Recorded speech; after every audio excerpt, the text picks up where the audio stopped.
As many of you out there, I was very curious about what the deep web had to offer. I heard stories and rumors about what is going on over there, but I always had some skepticism about it. I'm the type of person that doesn't believe in internet stories until I experience them myself. One day, I downloaded Tor since it was the most popular browser for this usage, and I started exploring the deep web. After a lot of dead links, I stumbled across a website with a lot of gore pictures and videos. Being the curious type of person that I am, I scrolled through a lot of them, even though they made my stomach turn upside down. After about 5 minutes of scrolling and trying not to puke, a chat box appeared on my screen. Then a message popped in a box saying, "Did you enjoy the website?" After that, I typed in the chat box, "There must be something seriously wrong with you motherfuckers to post shit like that." Before I continue, I want to state that I'm from Europe, Romania to be exact, and I thought that the guys that ran these websites are from US or Asia. So I thought that even if they got my address and stuff like that, they couldn't do anything to me because I was so far away from them. The other person in the chat box then replied, "So you didn't like it?" Then I continued, "Like it? Who in their right mind would like something like that, you piece of shit?" After almost a minute, the other person continued to post in the chat box my full name and home address. Still being cocky, I went on defying him. "So? What are you gonna do with that? I'm 1,000 miles away from you fuckers. You can't even touch me. Come on, do something. I dare you. Even if you fuck up my computer, this is an old one. I was planning on throwing it away anyways. You would just do me a favor." After a few seconds, the chat box disappeared, then reappeared after half a minute. After this, the other person typed, "You'll be sorry for this." Things started getting creepy at this point because he didn't write it in English as before. He wrote that in my language in Romanian. I still tried acting cocky, saying, "Yeah, so? Everyone can use Google Translate, you little shit." He then started calling me names and swearing at me. The more fucked up thing about this is, if you type those things in Google Translate, you wouldn't get any result. The only way you can type these words is if you knew Romanian. My greatest fear came true at that moment. The motherfucker who was talking to me at that moment was from the same country as me. After realizing this, I tried closing Tor. Needless to say, I couldn't. It was like I had no control of my computer anymore. After a few more failed attempts, I pulled the plug out and my computer turned off. After this, I went out for a while, trying to regain my senses. After almost an hour, a friend of mine called me asking, "Dude, what's with all the fucked up shit you're posting on Facebook?" Right then, I made a connection. Whoever I was talking to had managed to hack my Facebook account. Immediately, I ended the phone call and turned on my computer. I tried logging on to Facebook, but I couldn't. All of my settings were changed, even my email address, so there was no way for me to recover it. It was the same thing with my Twitter, my Google account, everything. Every online account that I had was hacked. Being really freaked out, I called my friend again to tell him I was coming over to see what the other guy was posting. After I got to his place, he went on Facebook and showed me all the fucked up shit that the dude posted. Photos of corpses, taxidermies, mutilations, animal cruelty, tortures, all kinds of sick shit. That bastard posted like 100 of those photos in 1 hour. I then used my friend's Facebook to send a message to most of the people in my friends list, saying that my account was hacked and just to remove it from their list. A few seconds after I sent that message on Facebook, I received a text message on my phone from a hidden number. It said, "You think that's gonna stop me?" I felt like I was going insane at that point. I explained to my friend everything that happened, but he too was clueless about what I should do. I went home later that day and never plugged in that computer again. I dumped it in the trash that night and went on and bought a new one the day after. Before I did anything on it, I even changed my internet provider and phone number. Yes, I was that paranoid. After that, I created a new Facebook, Google, Twitter accounts and began to think that everything will be back to normal, like all of those crazy events that never happened, but boy was I wrong. The next day, my parents left for work at about 7 a.m. At 10 a.m. I woke up. I went in the yard and saw a plastic bag right next to my gate. I didn't think anything of it at first. But when I got close to it, a very powerful stench hit my nose. Trying not to inhale, I proceeded to open the bag. After opening it, I threw up on the spot. In the bag was a dead cat with its eyeballs missing and its guts ripped out. Even more scary, it wasn't just any cat, it was my friend's cat, the one that called me right after my Facebook was hacked. Inside the cat's mouth was a piece of paper. Sickened beyond words, I pulled the paper out of its mouth and opened it up. Inside it wrote, "Don't think that we forgot about you." I'm not joking when I'm saying this. I started crying right there. I started swearing to myself and even considered suicide at that point. I then gathered what little courage I had left and called the police. Obviously, they weren't able to do much about this whole situation. Later that day, I went on and bought a security cam and had someone set it up. I put it up on the fence right next to my gate. At least this way, if someone unwanted would come to my house again, we would at least see him. The only downside to it was that it couldn't be hidden very well, so everyone who looked towards my house would see it no problem. That night, I watched the monitor continuously. You know how it is when you buy a new toy, you feel the need to keep playing with it the first few days. That night around 2 a.m., I saw a black car with no license plates pull over in front of my house. It sat there for about 20 to 30 seconds and then it left.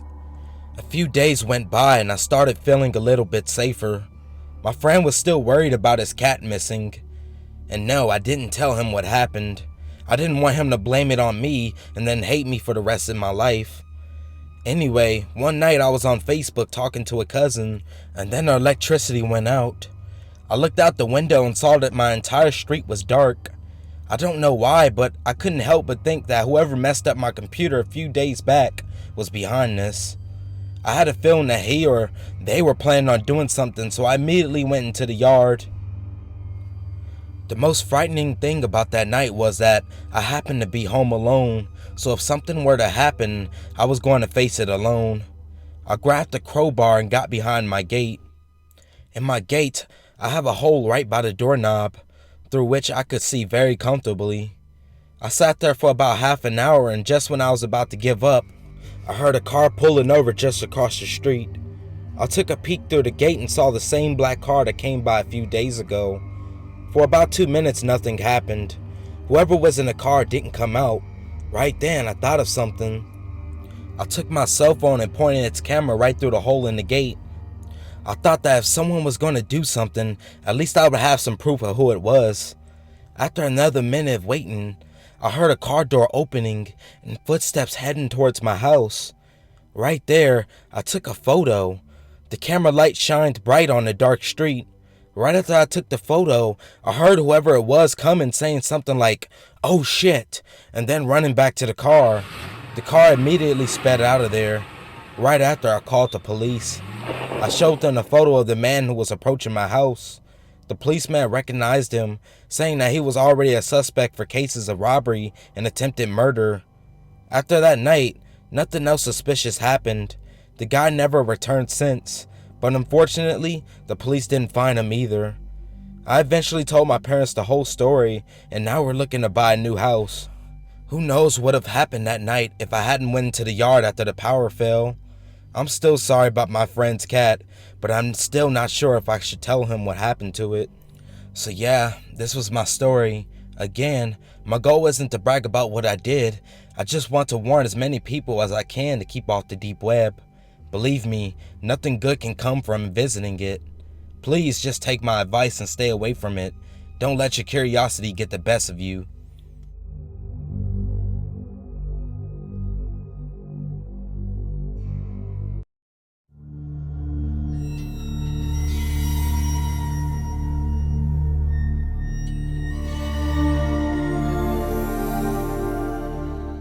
I had visited the deep web on multiple occasions before this took place, but this story still makes me think of how messed up this world really is.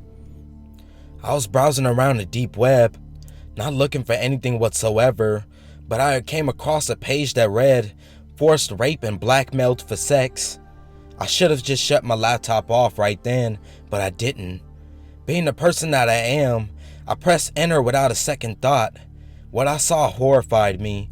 There were clips of women being gang raped, gagged, sodomized, and one woman was tied to a headboard. I distinctively remember that clip because it's still branded inside of me. There was a small box with a play button in the center. I hit the button and watched. A woman was suspended upside down. I could hear the fear in her voice. She said, "Please let me go." I felt sorry for her. Tears ran down her eyes and soaked her forehead. That's when I heard a male voice proclaim, "Stop fucking crying, you filthy whore. You deserve what's coming to you." I was taken back for a moment. What could she have done, I thought. Nonetheless, I kept watching. Little did I know what I was preparing to witness. I heard a noise. I couldn't hear it well, but it sounded like someone trying to start a lawnmower. Soon enough, I didn't have to wonder anymore.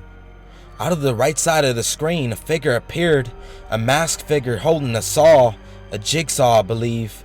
He turned toward the camera and laughed, a stomach-turning laugh. Another male voice came from behind the camera and joined the sick fuck in his laughter. Jesus Christ, I thought to myself. After a brief moment, the male voice I heard coming from behind the camera said, "Alright, let's give them what they came for." Not even 5 seconds after, the man with the saw inserted the saw into the young woman's vagina. I choked watching the blood spray up and around the room. He laughed as she screamed for mercy. She jolted and jumped and ferociously tried to escape the wire restraints, but sadly she couldn't. I couldn't watch this, so I closed my laptop and sat thinking to myself, wondering what to think of what I just saw. I know, I should have shut my laptop off, but I just left it. When I returned, the video had ended, leaving me to question myself. I was ready to shut off my laptop when I noticed a chat box in the right hand corner. Now I'm not sure if it was here the entire time or if it just popped up. I couldn't remember. I was glued to the awful video I had just seen. Inside the box read, "You stayed for most of it." What the fuck, I thought? No sooner did a second message appear. "Were you entertained?" I was disgusted. The sick ass people that did this thought it was some kind of fucking joke, a performance or something. I had enough. I replied, "Who does shit like this? If I ever see you, I'll kill you myself." I'm usually a laid back guy, but I have a temper, so when I get mad, I get really angry. About 15 seconds passed by when he replied, "Will you?" Not even a second after, he sent my full address, my IP, my laptop model, my name. But what really got me was what he said next. He said, "See you soon." I replied, "Say no more." Right then, I held the power button and watched the screen go black. I slid my laptop underneath my bed. Fuck, I thought to myself. How the fuck? I wonder how he got that information. I was sure I took the necessary precautions to browse anonymously. Nevertheless, I kept thinking who the fuck was he and what I was gonna do. I didn't fear the kid, I just thought he might be bluffing or something. For the next 2 days, when I went to work, I kept an eye over my shoulder, keeping a lookout for, any weird or suspicious shit. About 3.5 weeks later, the incident had drifted away from my memory. It didn't come up until one day after I came home from work around 3:50 p.m. I pulled into my neighborhood and was clearing the corner to reach the street my house was on. Now, to give a good picture, before you even enter onto my street, my house was visible. I could see my driveway and even the garbage pails on the side of my house. Anyway, this is when I noticed a car parked in front of my place. Right then, the deep web incident resurfaced and I became suspicious. I stopped at the top of the street and watched for a few moments, waiting for anything to happen. At the same time, I was taking my gun out of its case and getting it ready for whatever was about to pop off. I own a Glock 19. I shot mine before at a gun range, but never had another human being. I always kept it in my car just in case anything went down. I was on go. By now, I had been watching my house and the car for about 5 minutes. I noticed nothing out of the ordinary, so I stepped out of my car. I was nervous, but I've dealt with burglaries in the past and they didn't faze me too much. I left my car door ajar, so I didn't make any noise slamming it. I crept slowly up to my front door to find it completely intact, but when I twisted the knob, it was unlocked. Oh shit, I thought now. I knew for a fact I never left my house doors unlocked, not even any windows. I didn't even own a spare key. This shook me for a hot minute. I said fuck it and twisted the knob and pushed the door open. I did it quickly and I hit the door stopper really hard, making a loud thud. About a millisecond later, I heard a door shut. I scanned my living room and kitchen quickly. Then I ran down the hall of my house. My room sat at the end of the hall. I tried to open my door, but it was locked. I pushed it against it with my shoulder a couple times until it broke. I fell forward into the room. When I entered, my window was wide open. I ran back toward the front door. I was heading outside when I saw the car in front of my house trying to pull away. Now, there was a dead end at the end of my street. You can notice it from my front yard. So the car attempts to make a U-turn through my neighbor's yard across the street. By now, I had my Glock 19 raised and I began firing. I shot out the back window and the two windows on the driver's side. I had no clue if I hit the pussy or not. Anyway, I pull out my phone and dial 911. They send units and I decide to go back in my house and wait. I assessed the damages. My TV was pulled off the wall and smashed. My PS4 was smashed on my kitchen floor. Every cabinet was open and dishes smashed all over the floor. Damn, I thought to myself. I then went to my room, untouched, besides the wide open window. I was beginning to exit when I noticed something. There was an envelope lying face down on my bed. I stared at it for a moment, thinking to myself. I couldn't think of an explanation. My birthday was 4 months ago. I damn sure didn't put it there. I walk up to it and pick it up. It was blank. I opened it and there I found a Hallmark card. It was a Father's Day card. I was really creeped out. Why was this here? Anyway, I opened it and I was angry. Inside the card it read, "Sorry I missed you. See you soon." The sick fuck who broke in left this. By now the police had arrived and asked me what happened. I went down to the station and gave my statement and description of the vehicle in front of my house. I felt stupid for not getting a plate number, but the officer assured me they would find the perpetrator. I even let them take the Hallmark card to dust for fingerprints or whatever. Anyway, 3 days passed and the officer shows up to my house. He informed me that the car I gave them a description of was found abandoned about 30 miles away. He said there was also blood found in the vehicle. I didn't feel relieved, but it took some pressure off me. I could sleep well at night knowing whoever the bastard was in my house that day, I was able to wound. I haven't been in the deep web since, and haven't had any more break-ins. It's been normal for the past few weeks. I think my life is getting back on track.